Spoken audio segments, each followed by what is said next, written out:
Good evening, brothers and sisters. I must say at the very outset that these surprise happenings that occurred here with all of this lavish display of affection was something I didn't anticipate.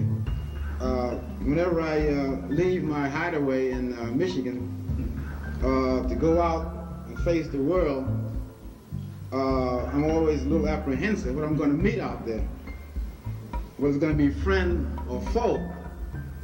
I've gotten sort of used to that now. I've become hardened to the role that I suppose that fate has consigned me to play.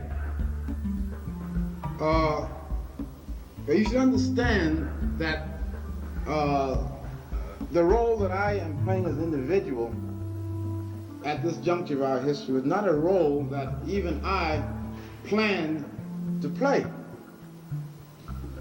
And I think that should be of interest to you, perhaps in a better understanding of who I am or even who we are.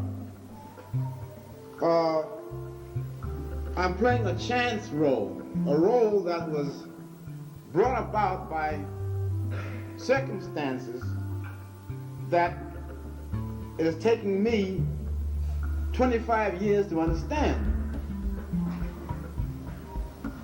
And I still don't understand it all that well. But it was sort of,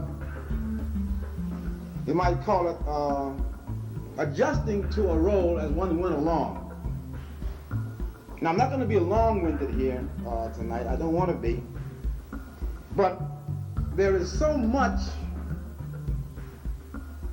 wrapped up in this problem of ours, more than you and I think is wrapped up in it. This is part of our problem. I've often said, after hearing a lot of brothers talk and movements clash, or individuals rant and rave, is that no matter how much we protest, no matter how much we demonstrate, or how much we display what we think we are, we have, for the most part, underestimated our situation in the United States. Now get this clear. That goes for you, me, and every individual that proposed to be your spokesman. We have underestimated our situation in this country or in the world. We don't fully understand our situation. We only think we understand it.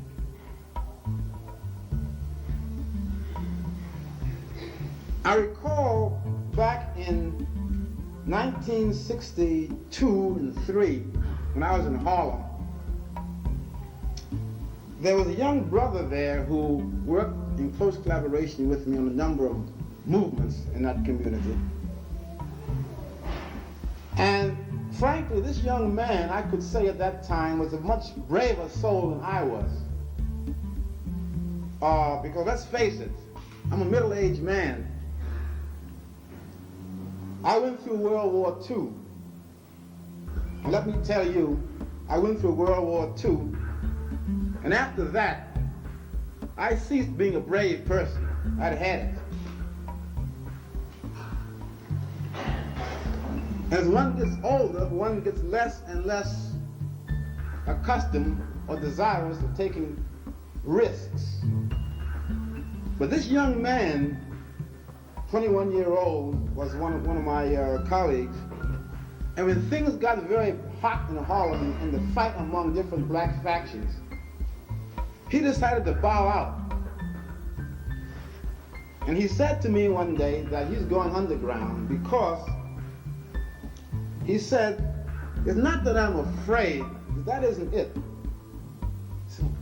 He says, what I really fear above all is that so many of our people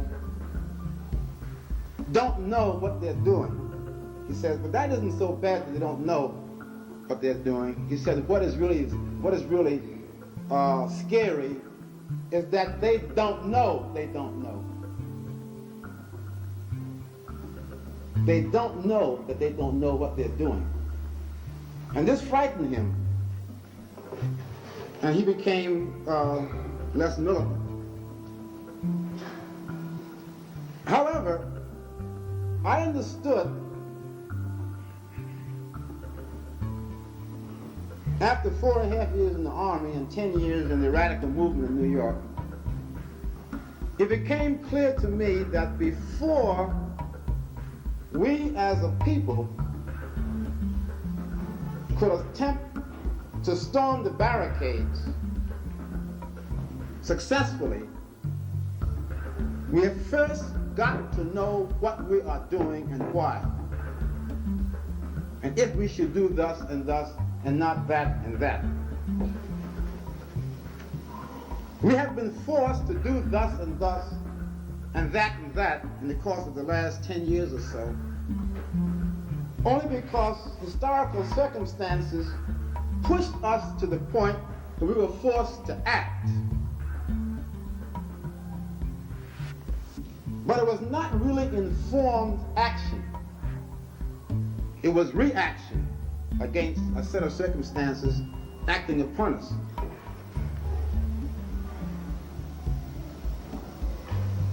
And we thought that rhetoric and action alone would somehow, in a very magical way, solve our problems, and all the barriers to our existence would ipso facto just vanish from the scene. But that 10 years was only a dress rehearsal for something else. Now, I recognize this as far back as 1960, when people started talking about the Black Revolution. I knew enough from having been involved in radical movements, from having studied the past, that this could not possibly be a Black revolution. Could not possibly have been a revolution. There's no way in the world that this could have been a revolution. But since people thought that it was a revolution, it became incumbent upon people like myself with some modicum of pre-experience to attempt to explain as best I could why this could not be a revolution.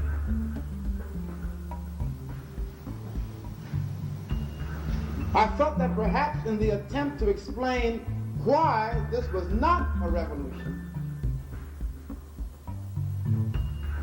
that if those who thought it was a revolution and who really wanted it to be a revolution, that they might learn something from this to explain to them probably or possibly how to make one.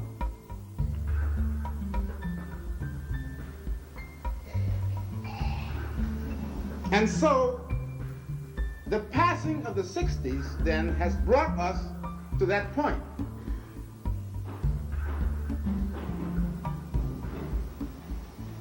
The point of what is the program? How do we get to the fashioning of the program?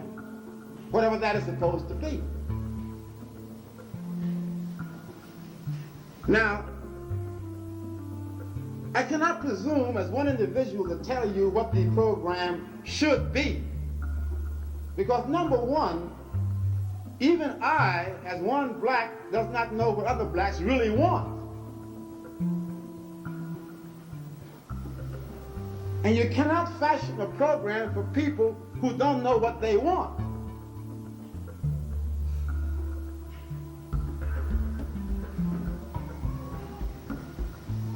If it is true that you want, or I want, or she wants, or he wants a revolution in America, then he or she who says he or she wants this, then we must sit down and stop talking so much and begin to decide, is this what we really want, or is it something else which we are giving the name of revolution, but that is really what we want?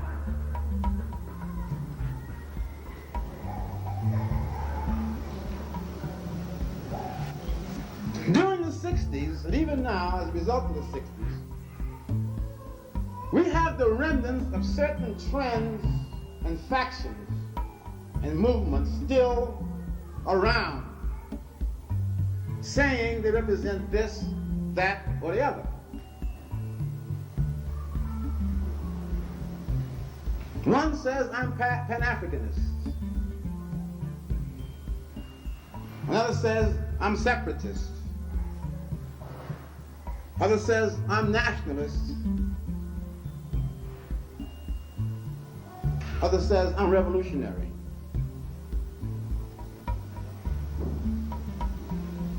Right away, we got problems. Serious problems. One is a Pan-Africanist, one is a nationalist, one is a separatist, and one is a revolutionary.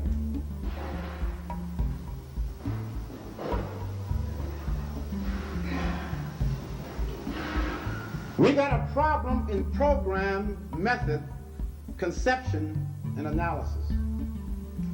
We even have more than that, but I don't want to make it sound too difficult.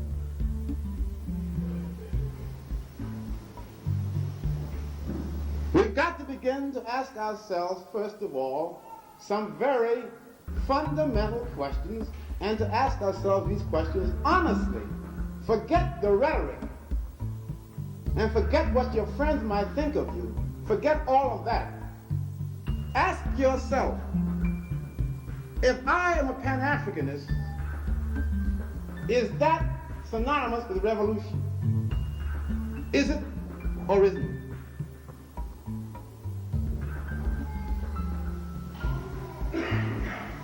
If I'm a nationalist, if that's synonymous with Pan-Africanism or separatism, is it or isn't it?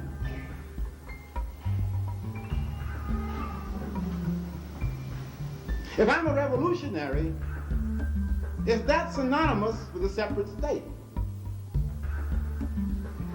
or separatism? The problem here is that many of us walk around in our own minds under the imprint or impress of a medley of notions about what they are or what they want to be. And we're not still getting to the fundamental question.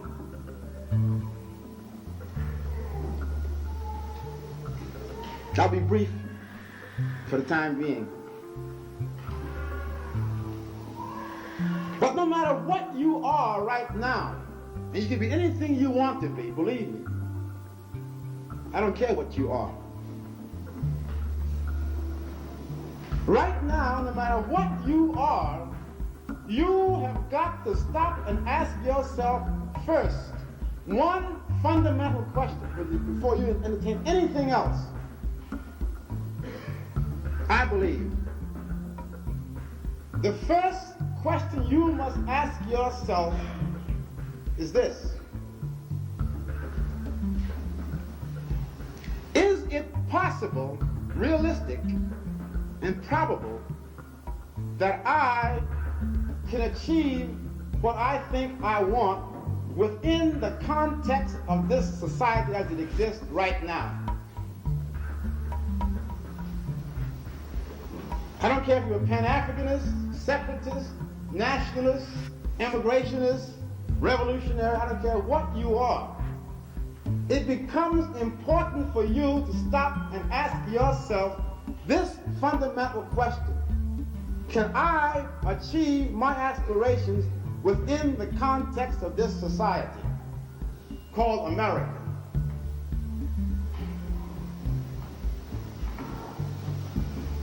If you say yes, you think you can, well, at least there is a basis there of some consensus. If you say no, I don't believe it, then you're faced with a problem. Because then, at this stage of the game, if you say no, then you'd better say then, what is the best and fastest way out?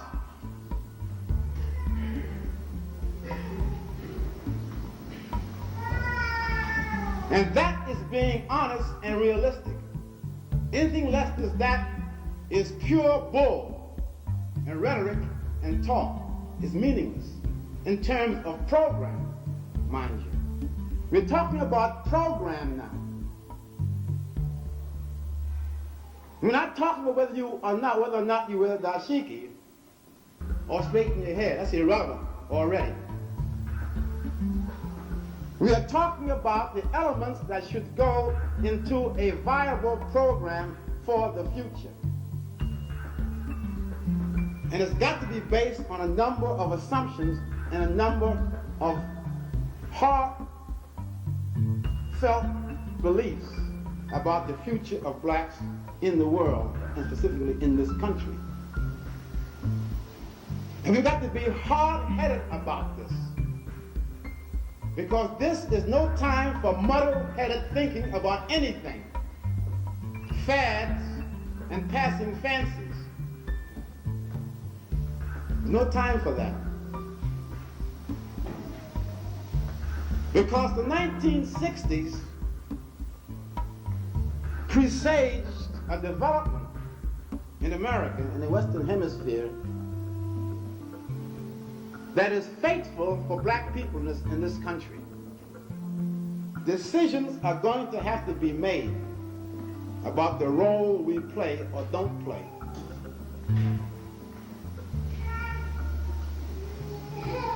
Now, with that introduction, I'll stop, because this is supposed to be a dialogue. But there are certain things I think we have to clear up in our minds. And from that basis, we can proceed. Thank you.